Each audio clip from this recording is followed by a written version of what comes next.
Bienvenue sur Réveille ta parentalité consciente avec Anaïs Castillo et Héloïse Grener, le podcast pour les parents. Aujourd'hui, j'aimerais aborder un sujet avec vous qui est beaucoup plus terre à terre que celui d'hier. Et j'aimerais que vous puissiez prendre ce que vous avez à prendre et laisser ce que vous avez à laisser. Mais en tout cas, sachez que c'est un sujet qui en ce moment revient dans 90% des accompagnements. Donc ce qui est important que vous puissiez savoir, c'est que aujourd'hui, une des grandes problématiques que l'on rencontre, c'est que très souvent, on va prendre les choses personnellement, on va se sentir souvent attaqué. Quand je vous dis ça, c'est que forcément on vient vivre un déséquilibre intérieur, mais ça veut également dire que c'était pas si stable que ça à l'intérieur de nous. Très souvent, quand on est attaqué, c'est soit parce que et justement là, je vais vous inviter à identifier les différentes choses. C'est soit parce que on vient vous attaquer vous personnellement, ou par exemple ça peut être des membres de votre famille. Donc dans votre tête, ça va être danger absolu. Ou alors, c'est lorsque l'on vient attaquer vos valeurs. Donc ça, ces deux éléments-là, observez-les dans votre quotidien. Par exemple, moi, si on va me dire, Anaïs, ah, t'es petite. Bah oui, je suis petite, je suis ok avec ma taille et je le prends pas personnellement. Par contre, si quelqu'un me dit, oh là là, t'es bête, t'as rien dans la tête, là, pour moi, ça peut être un potentiel déclencheur parce que, en lien avec mes blessures, je sais que ça peut être un sujet qui peut me toucher. Dès qu'on l'a identifié, ce qui est intéressant, c'est que dès que quelqu'un aujourd'hui va me dire non mais t'es bête ou non mais tu pourrais réfléchir ou peu importe, c'est comme si j'allais le tourner en exprès, en autodérision, en me disant ouais non mais t'as raison, hein, je suis loin d'être intelligente. Mais à l'intérieur de moi, c'est comme s'il y avait une protection pour dire non, personne ne viendra toucher ça parce que ça te concerne que moi à l'intérieur et moi à l'extérieur. Ça nous concerne que tous les deux. Et ce qui est important à chaque fois, c'est que vous puissiez venir voir. Je sais que je fais pas mal ça avec les enfants. On dessine un bonhomme qui est souvent eux, avec un bouclier, et on vient mettre tous les mots qui sont embêtants pour eux. C'est-à-dire tous les mots qui les blessent. Et à chaque fois qu'il va y avoir ce mot-là, c'est comme si, ok, là je sais que je mets une défense, parce que c'est une attaque qui me touche, mais ça ne veut pas pour autant dire qu'elle est vraie, mais je sais qu'elle me touche aujourd'hui parce que j'ai une faille à cet endroit-là. Donc il y a tout un travail de déconstruction à faire. Vous pouvez également faire cet exercice. Moi, je l'ai fait pour moi. Et ça permet dès qu'il y a, moi je m'amuse, dès qu'il y a quelque chose qui me touche ou qui me pique, je vais me dire, ah, on est dans la partie. Et là, je me vois moi avec mon armure, avec tout ce qu'il y a pour me protéger. Et je me dis, bien joué, on a réussi à détecter l'attaque. Et donc du coup, ça devient un jeu. Et je suis moins dans la réaction comme je pouvais l'être avant. Et je voulais vous partager un exemple. C'est un week-end, c'est il y a plusieurs années, hein. Et il y a, enfin voilà, un week-end où je me balade dans la rue, etc. Et sur le trottoir d'en face, il y a une dame, mais elle est totalement hystérique. Vraiment. Et je passe, du coup, on se croise, mais vous voyez, genre chacun sur un trottoir, on se croise. Je vous assure, elle a déterré un petit arbrounet qui venait de naître, ou je pense qu'il venait de planter. Elle l'a déterré, elle me l'a lancé dessus. Et je l'ai reçu sur les jambes. À ce moment-là, je me suis dit waouh! Et en fait, habituellement, j'aurais pu me dire mais oh, vous vous prenez pour qui, machin, machin. Et là, ça a été un vrai déclencheur pour moi parce que j'ai vraiment vu qu'elle était. J'ai vu la rage dans ses yeux. Et je me suis dit oh là là, la pauvre. J'aimerais pas être dans sa tête. Limite, j'avais envie d'aller l'aider. Genre, est-ce que tout va bien, etc. Mais je venais de me prendre un arbre, donc ça m'a détendu. Donc, j'ai pas du tout réagi comme ça. Mais tout ça pour vous dire que vraiment, ma première réaction, ça a été.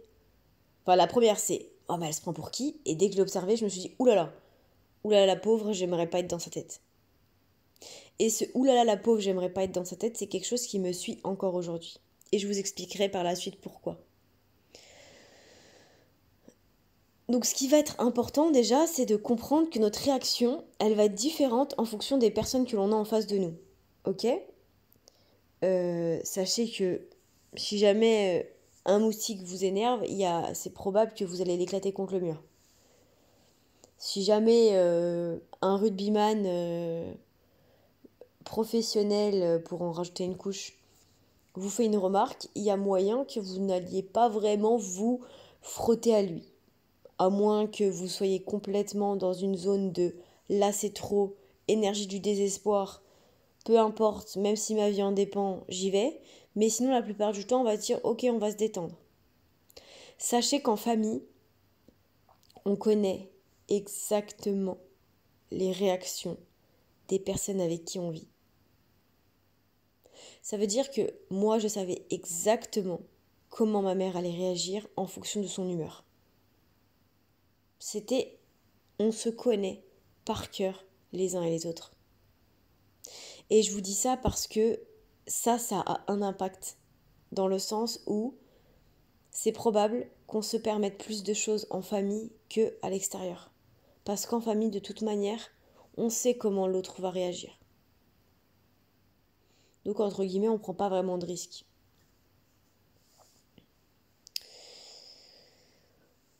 Autre chose aussi, très souvent, les remarques ou les attaques que l'on va prendre, c'est la plupart du temps pas dirigé contre nous. Pourquoi je vous dis ça? Parce que je ne sais pas si vous observez à quel point notre monde personnellement intérieur est très complexe. Celui de l'autre est également très complexe. Et très souvent, quand on va attaquer l'autre, c'est souvent pour dire ouh, j'existe, fais quelque chose. Ça c'est souvent par exemple avec les gens que l'on connaît. Un enfant qui va par exemple, et moi je l'ai beaucoup fait avec mon frère, je rentre dans sa chambre, je lui mets une petite pichenette, je lui mets un petit coup de pied juste pour dire ouh, je suis là. Et après il se lève, il me court après. Bon, très souvent ça se finissait mal parce qu'après il me faisait mal. Mais au moins j'avais eu son intention. Et ça c'est inconscient, hein, je m'en rendais pas compte au moment où je le faisais. Donc à ce moment-là, je voulais pas venir pour lui faire du mal à lui et le déranger. Je voulais venir pour combler mon besoin à moi qui était de reconnais-moi, je suis là.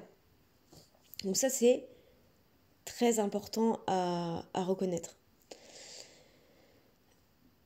Souvent, par exemple, dans votre vie extérieure, quelqu'un qui va vous couper la route, quelqu'un qui va, j'en sais rien moi quoi faire, c'est très rarement contre vous. Il sait même pas ce qui se passe pour vous, à moins que vous ayez fait une action précédente et qu'il s'est dit attends, il l'a fait contre moi, alors que vous-même vous allez vous dire mais non, je l'ai pas fait contre lui. Mais c'est rarement tourné contre l'autre.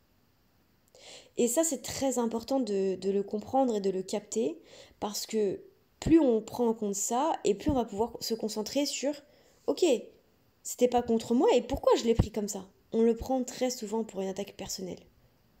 Et c'est comment venir à nouveau apaiser son système interne et se dire ok, tout va bien. Et moi, ce que j'aime bien faire, c'est dès que je me sens déstabilisée, très souvent déjà, je me mets dans un endroit dans lequel je me sens en sécurité. Donc par exemple, je vais me trouver un banc ou je vais me réfugier dans ma voiture si elle est à côté ou autre. Et je vais me poser et je vais me dire ok, est-ce que mes pieds vont bien? Oui. Et je vais remonter comme ça tout mon corps et me dire ok, je suis en sécurité ici et maintenant. Il n'y a pas un lion qui est en train de me courser ou un ours et qui va m'ôter la vie. Ok? Mais je sens qu'à l'intérieur de moi, c'est un tourbillon, c'est la folie. Et comment je vais faire pour venir l'apaiser? Comment je vais faire pour aller éteindre les signaux qui vont me permettre à moi de redescendre d'un cran? Et ça peut être pour certaines personnes appeler quelqu'un et se décharger de ce qui lui est arrivé. Ça peut être pour d'autres personnes d'écouter de la musique et de chanter fort, de danser, peu importe. Mais au moins extérioriser, parce qu'à ce moment-là, on est venu intégrer une information qui n'était même pas pour nous, qui nous était même pas destinée. Et donc, c'est vraiment le fait de « ok, je redescends ». Quand c'est quelque chose qui nous arrive en famille, c'est « ok, là, il a appuyé sur ça, mais soit c'est parce il avait mal de base et qu'il est venu moi me toucher parce que c'est comme si moi je reconnaissais pas sa douleur à ce moment-là. Donc il est venu me piquer pour me dire « Et t'as pas vu que moi j'avais mal ?» Mais c'est très rarement porté sur l'autre. Et comme je disais à l'une d'entre vous il n'y a pas si longtemps, quelqu'un qui aime faire du plaisir gratuitement, c'est ce qu'on appelle un psychopathe. Et c'est quelqu'un qui doit aller se faire soigner.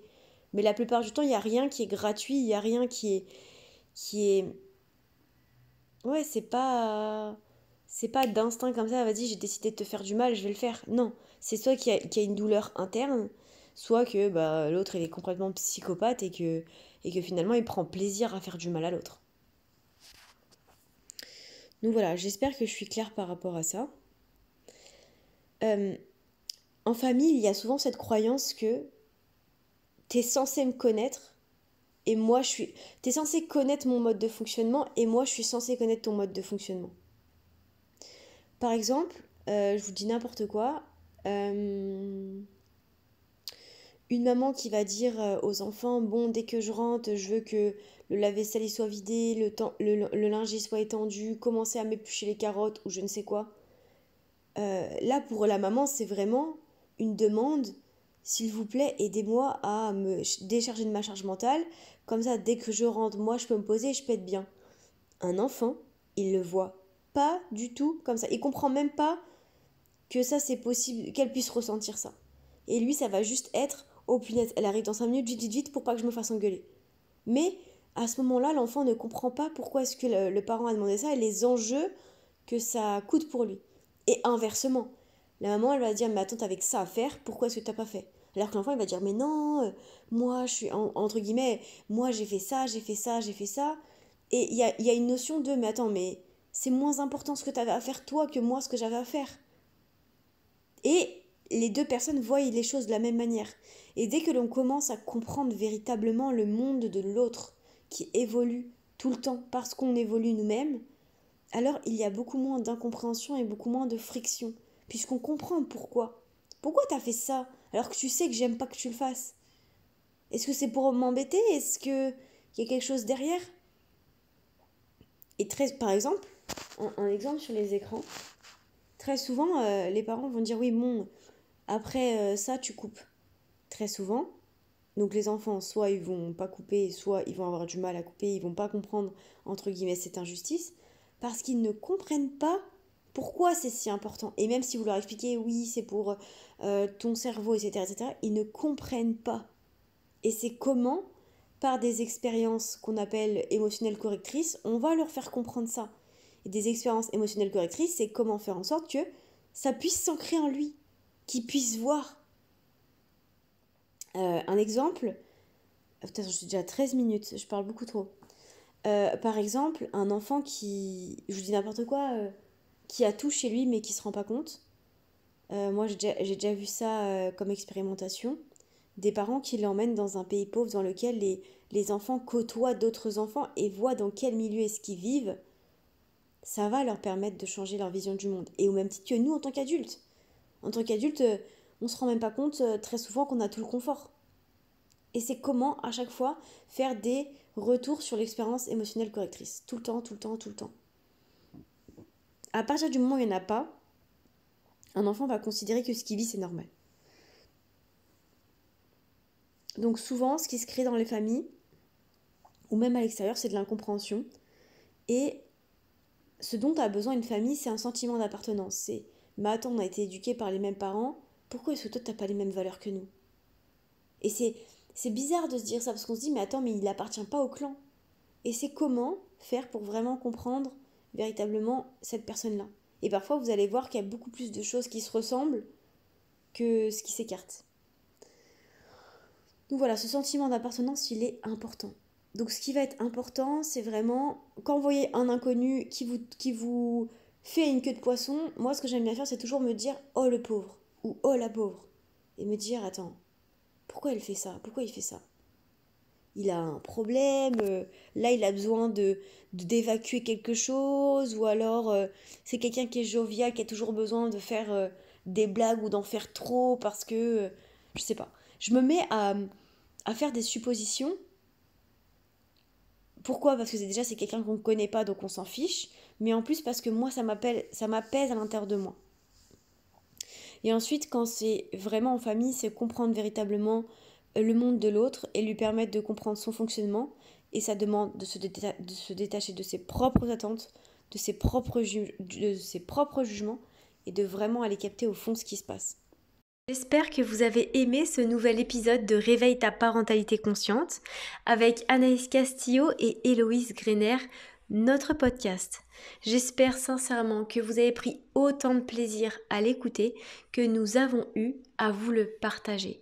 Si vous aimez que l'on se retrouve autour d'un nouveau partage autour de la parentalité consciente, vous pouvez nous rejoindre dans le cercle privé de maman et vous pourrez écouter 5 à 7 jours par semaine un audio dédié à la parentalité consciente pour vous permettre de vous rapprocher au plus près de la parentalité qui vous fait rêver. Je vous embrasse et je vous dis à très bientôt.